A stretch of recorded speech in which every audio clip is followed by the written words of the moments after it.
Okay, let's start with a wild thought. What if the world you see, the world you experience every single day, isn't quite as real as it seems? What if those ideas in your head, those castles in the air, could suddenly feel just as solid as the ground beneath your feet? Well, today, we're diving into exactly how that can happen. So let's set a baseline. A psychiatrist from Gresham College puts it pretty simply. Psychosis is when somebody experiences a reality that other people just don't share. And that seems straightforward, right? A nice, clear line between what's real for everyone and what's only real for one person. But here's the kicker. What if that line is way blurrier than we think? What if, as some pretty serious neuroscientists are now suggesting, all of our perceptions are a kind of hallucination? Just a hallucination that we all happen to agree on. To really get our heads around this, we first have to look at the brain, but not as some passive window looking out at the world. No, we need to think of it as an active, powerful prediction machine that is literally building your reality from the ground up, every second of every day. This idea, the theory of the controlled hallucination, it completely flips the script on how we think about perception. I mean, your brain is just sitting there in the total darkness of your skull. It can't see or hear anything directly. All it gets is this constant storm of electrical signals coming in from your senses. So how does it turn all that electrical noise into the world you see around you right now? It makes a guess, a prediction. It takes all that messy, ambiguous data, runs it against everything it's ever learned, and makes its best guess about what's causing those signals. And here's the wild part. That best guess is your reality.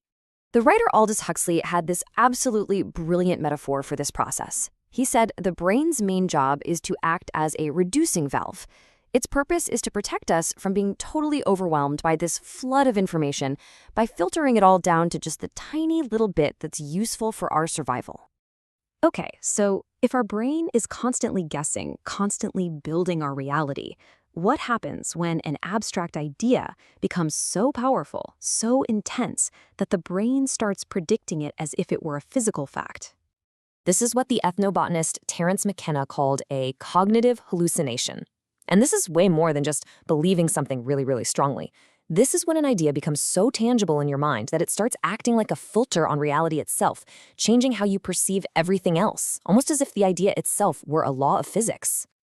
Aldous Huxley actually gives us this stunning firsthand account of what this feels like. During his famous mescaline experiment, he wasn't just, seeing dragons or things that weren't there. Instead, he was seeing what was there, but with a staggering, almost divine new intensity. What was happening is that his brain's reducing valve had been thrown wide open. He was no longer seeing a chair just for its use, for sitting on, but was perceiving its pure existence, its isness. The ordinary, everyday world just fell away, and it was replaced by a vision where every single thing was charged with this profound, infinite significance. So, a private, transfigured reality is one thing. That's a profound personal experience. But what happens when that world stops being private? What happens when two people start living in the exact same delusion? Well, in psychiatry, there's actually a name for this, folie à deux, which literally means a madness for two. It's this rare but very real phenomenon where a delusional belief can quite literally be transmitted from one person to another, creating a shared but totally distorted reality. And the difference between these kinds of experiences can be just night and day. Huxley's journey was deeply, profoundly solitary. He even wrote, "We are by ourselves. We can pool information about experiences, but never the experiences themselves." But the McKenna brothers, they reported something completely different, a shared plunge into the exact same invisible world.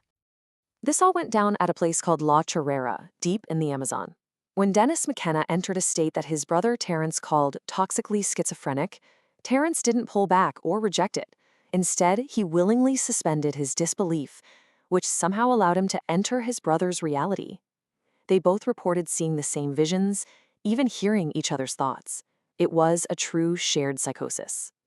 Okay, so we've gone from one person's experience to two people sharing one.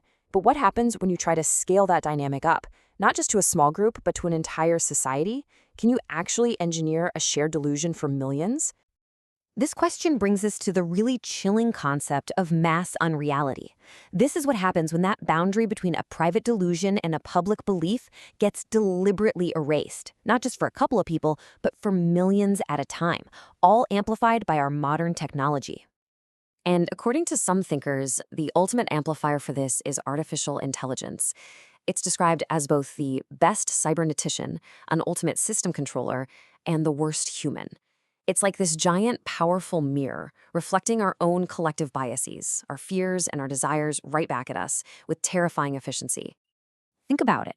We are feeding AI the sum total of everything we've ever put online.